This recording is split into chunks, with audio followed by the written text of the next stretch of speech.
There is a commercial jet flying right now over the Middle East that should not exist. It is an Airbus A300-600, one of the last of its kind in active passenger service. By every standard of modern aviation, this 35-year-old plane should be scrap metal, yet it flies daily. This paradox baffles experts. The United States government has enforced a suffocating embargo on its owner for decades. The manufacturer cannot legally sell them parts without rare specific licenses, yet the fleet remains airborne. How do you keep American and European jets flying when the world has cut you off? The answer involves the largest, most sophisticated smuggling operation in aviation history, all designed to keep a zombie fleet in the sky. To understand how this ghost fleet flies, you have to understand the villain of the story, which is not a person but time itself. In the aviation world, age is the enemy. Metal fatigues, wiring degrades, and seals rot. The average age of a commercial fleet in Europe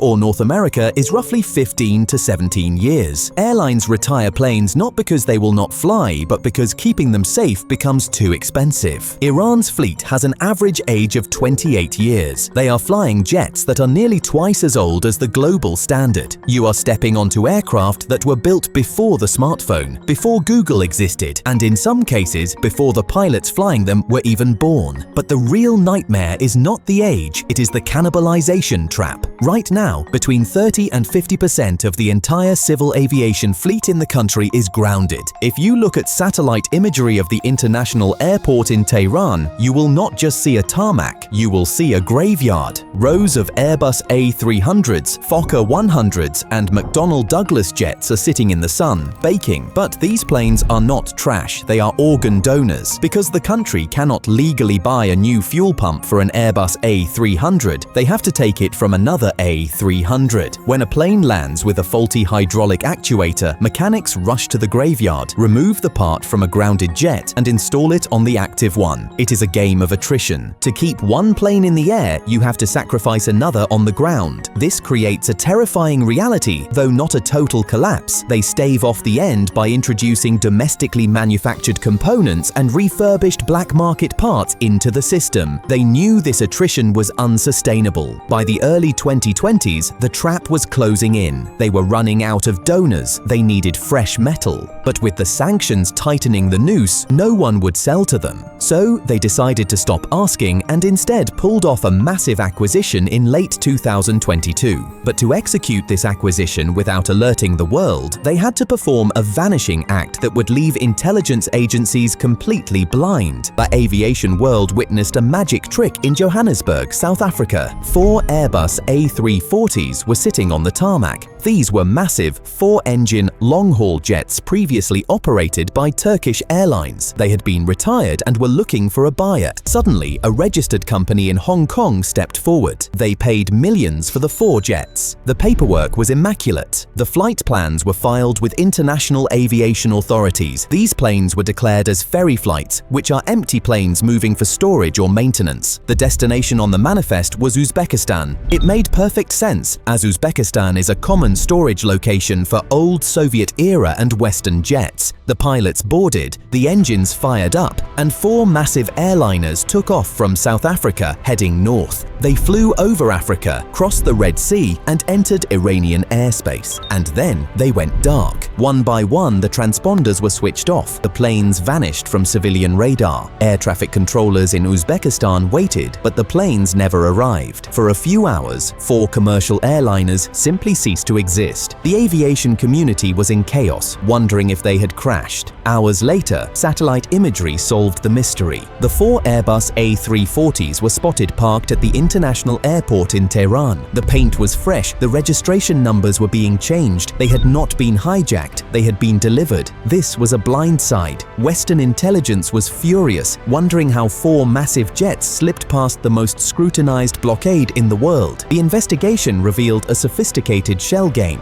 The Hong Kong buyers were a front. The registration in Burkina Faso was a decoy. The flight plan to Uzbekistan was a lie. They had used a labyrinth of shell companies to purchase the planes, utilizing jurisdictions where aviation oversight is loose. By the time the Treasury Department realized what was happening, the planes were already on the ground. However, acquiring the planes was only the first step, because keeping them flying without getting caught required entering a hidden world. Imagine you own a car, but you are banned from every mechanic shop in the world. You cannot buy oil, tires, or brake pads. How long do you think you can drive that car before it causes a catastrophic accident? Now apply that logic to a jet airliner traveling at 500 miles per hour at 35,000 feet. A commercial jet is a collection of 3 million parts flying in close formation. Brakes wear out every few hundred landings. Sensors fail. Seals crack. If you cannot replace them, it is incredibly dangerous. Since they cannot buy these parts from the manufacturer, they have built a black market bazaar. This is not a person in a trench coat selling watches. This is industrial-scale smuggling. The network operates through grey hubs, countries that are friendly to the West but look the other way for cash. The big three are Turkey, the United Arab Emirates, and Malaysia. Here is how the trap works. An airline needs a flight control computer for a Boeing 737. They do not send a purchase order from Tehran. Instead, a general trading company registered in Dubai places an order for aviation supplies. The company looks legitimate. It has a website, a generic name, and a bank account in a neutral country. The part is shipped from the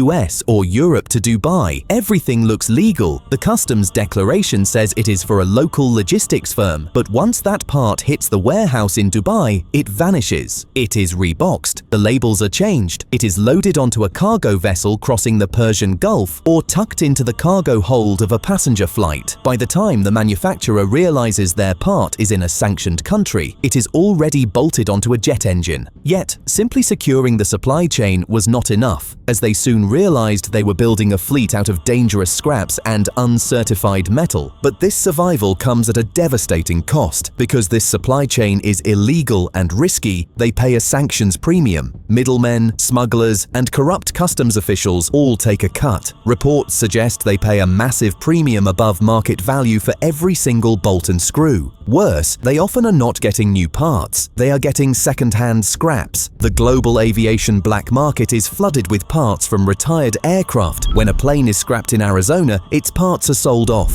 Many of these end up in the grey market. They are forced to buy used brake assemblies, refurbished avionics, and sensors with unknown histories. They are building a fleet out of other people's discarded equipment. But sometimes, even the black market runs dry. And when that happens, they resort to an engineering strategy that terrifies safety experts. In the world of aviation, unapproved parts are a major concern. Every component on a plane, from the engine turbine to the smallest interior latch, must be certified to ensure that the metal will not snap under pressure. They have thrown that rulebook out the window. Enter the Mapner Group. This is an engineering conglomerate that has taken on the impossible task of reverse engineering American jet engines. We are not talking about plastic cabin interiors. We are talking about the hot section of a jet engine. This is the core where temperatures exceed the melting point of the metal itself. The turbine blades here are single crystal alloys grown in a vacuum, designed to survive extreme stress. Building these requires technology that is usually a closely guarded secret, yet officials claim they are now casting their own turbine blades and manufacturing their own brake pads. To the local civil aviation organization, these are domestic achievements. To the rest of the world, this is makeshift engineering. These parts have zero oversight from the original manufacturers. The passengers are essentially test subjects in a massive high-stakes experiment, and sometimes the experiment fails. In October 2015, the danger of this strategy exploded into public view. A Mahon Air Boeing 747-300, the exact type of ghost plane we discussed earlier, was taking off. As it climbed, the number 3 engine did not just fail, it disintegrated. The entire rear section of the engine sheared off. Metal debris rained down on the fuselage, punching holes in the aircraft's body body. The pilot, displaying incredible skill, managed to loop around and land the crippled jet safely. But when investigators looked at the wreckage, the story got darker.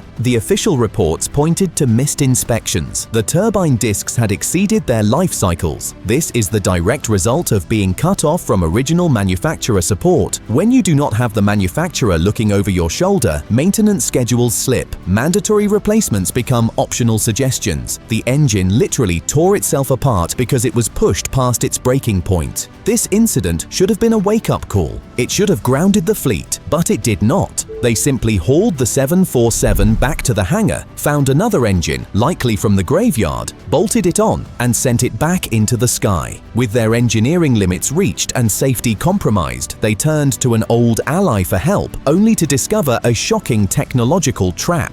This leads to the most obvious question. If the West will not sell them planes, why not simply turn to their allies in the East? You would assume that in a world divided by geopolitics, they could simply pivot to Russia. Moscow and Tehran have close military ties. Russia has a storied aviation history. So why are they risking lives in 40-year-old American jets instead of flying brand new Russian ones? This is where the global supply chain reveals its true nature. A few years ago, they tried to buy the Sukhoi Superjet 100. It was a modern, regional jet that Russia promised would solve their problems. They prepared to order dozens of them. It seemed like a done deal. Then the lawyers stepped in. It turns out there is no such thing as a truly Russian jet anymore. The Superjet was marketed as Russian, but under the skin it was a mix of global technology. The avionics were French, the hydraulic systems were German, and the most critical part, the engines, were built by PowerJet, a Franco-Russian joint venture between Safran and NPO Saturn. Because the jet contained more than 10% American-made intellectual property, it fell under the jurisdiction of the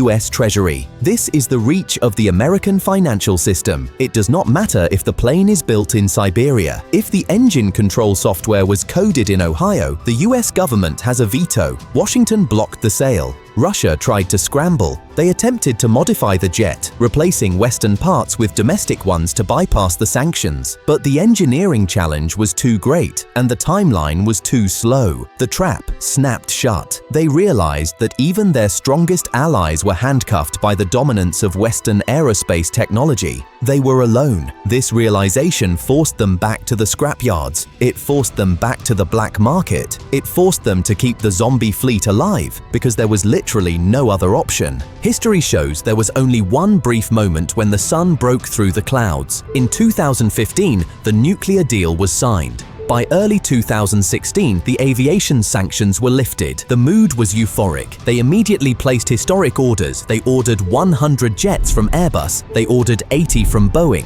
They ordered 20 turboprops. It was a $50 billion modernization plan that would have wiped out the ghost fleet. The first few planes actually arrived. A brand new Airbus A330 landed. It symbolized a new era. But in 2018, the United States withdrew from the deal. The sanctions hit with devastating force. Boeing cancelled the contract. Airbus halted deliveries. The door slammed shut. Only 3 Airbuses and 13 turboprops made it into the country before the blockade resumed. Today, those few new planes are the crown jewels of the fleet, but they are drowning in a sea of antiques. But the Ghost Fleet saga didn't end with the nuclear deal's collapse. Fast forward to 2025, and the drama escalates into a full-blown shadow war, where missiles scream across borders and airspace becomes a no-man's land. In June, Israel launched precision strikes on Iranian nuclear sites, but the fallout rippled into aviation like shrapnel through a fuselage. Satellite imagery captured the chaos at Tehran's Mehrabad airport. Military hangars were hit and an F-14 Tomcat was reduced to scrap,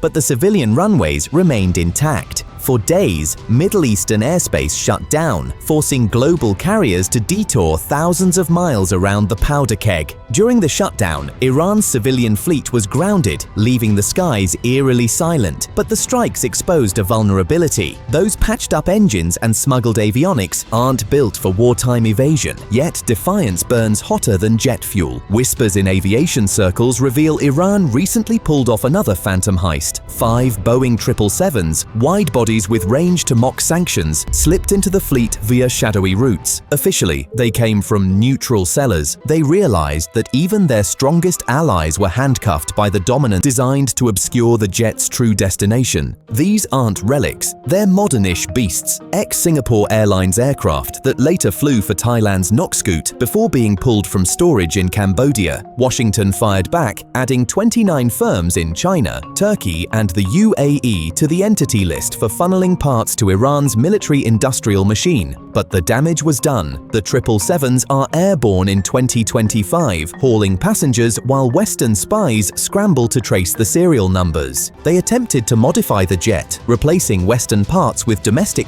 relabel in Dubai warehouses, and sneak across the Gulf under cover of night. Malaysia, still a quiet node for avionics, though Turkey's free trade zones are the real bazaar, where corrupt officials turn blind eyes for fat envelopes. Enter Mapner's latest mad science. By late 2025, they didn't just tinker with turbine blades, they had exported a reverse-engineered gas turbine to Russia, flipping the script on their old ally. Now, in 2025, reports claim they've developed domestic reverse engineering capabilities for CFM56 engine cores, the heart of Boeing 737s. Officials parade it as a domestic triumph, but experts cringe. These Frankenstein parts lack FAA blessings, turning every takeoff into a gamble. However, acquiring the planes was only the first step, because an Iran Air Fokker 100 limped back after a lightning strike knocked out its essential electrical bus, disabling automatic pressurization and letting the cabin altitude spike until the crew declared a mayday and dived for safety. No deaths, but it echoed the 2015 disaster, overworked metal giving way. The graveyard grows, nearly half of the fleet's now donor meat, per recent estimates. This isn't survival, it's brinkmanship at 35,000 feet. With Israel-Iran tensions simmering, airspace risks multiply. US advisories warn of stray missiles while airlines detour, burning fortunes in fuel. Russia dangles Su-35 jets in a €6 billion deal. And while the project is moving forward, it faces a stretched timetable because Russia's own defense industry is crushed by supply chain pressure. Iran's response: dig deeper into the black market, where Chinese knockoffs mix with pilfered GE secrets. The cost? Skyrocketing premiums, bleeding the economy dry. Passengers bored with fatalistic shrugs, pilots with whispered prayers. The ghost fleet endures, a defiant spectre haunting the skies, proving sanctions can choke but never fully eliminate a nation's wings. But how long until the next crack, the next uncontained failure, turns metaphor into mass grave? The world watches, breathless. Click here to watch another video.